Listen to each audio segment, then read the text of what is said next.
Hi folks, this video is about how to release your diaphragm if you have a hiatal hernia. That is the cause of your acid reflux and GERD, and many people seem confused about that.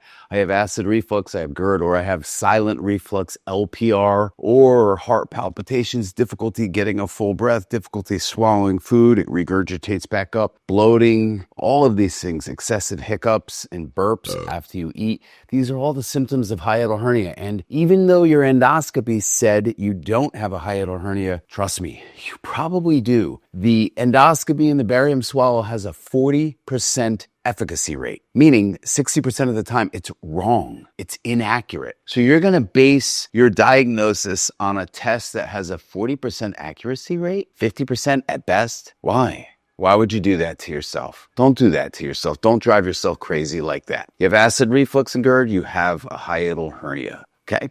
Now, 95%, 93 to 95% are sliding type 1 hiatal hernias, and you can release your diaphragm by releasing the phrenoesophageal ligament. Nobody talks about this ligament. This is the most important ligament, and I want you guys to understand how this ligament works. This is the only ligament that attaches your esophagus to your diaphragm. The phrenoesophageal ligament, what does it do? Well, the purpose of the phrenoesophageal ligament, PEL, okay? That ligament has an upper and a lower leaflet, and that ligament allows for the movement of your diaphragm, and it keeps your esophagus going up and down with the diaphragm raising, okay? So that ligament, again, like I said, has two leaflets, upper and lower leaflet. Your diaphragm sits here, okay, right in the middle. The upper leaflet is thicker in most people. Why? You're going to find out. In fact, I'm going to do another video on that, why it's thicker on the upper part for most people. Now, you have that ligament that attaches the esophagus to the upper part of the diaphragm, and then you have the lower leaflet, which attaches the esophagus to the lower or underscore of the diaphragm. So the esophagus sometimes, or stomach sometimes, herniates up through the hiatus, and that ligament becomes lax or it loses its collagen. And I have theories on that, and we're going to talk about that in another video. But the osteopathic manipulative technique, the hiatal hernia maneuver or hiatal hernia technique, or what I created, the reflux shield, are the only things that pull the stomach down, pull the herniated stomach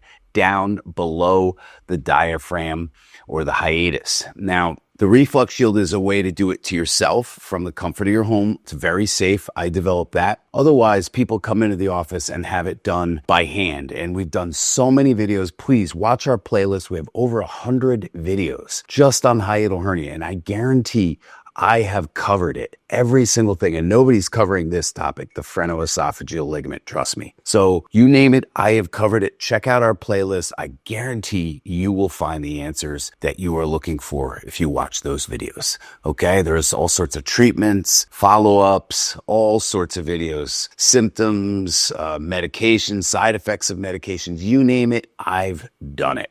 Okay, so that's information about the phrenoesophageal ligament. Now, why is the phrenoesophageal ligament thicker on the upper leaflet than the lower leaflet? Check out my next video. We're going to discuss that. Thanks for tuning in. Thank you guys so much. If you got anything from this video, or even if you just like this view of the Empire State Building and the Chrysler Building, give me a like and don't forget to subscribe. Appreciate you guys.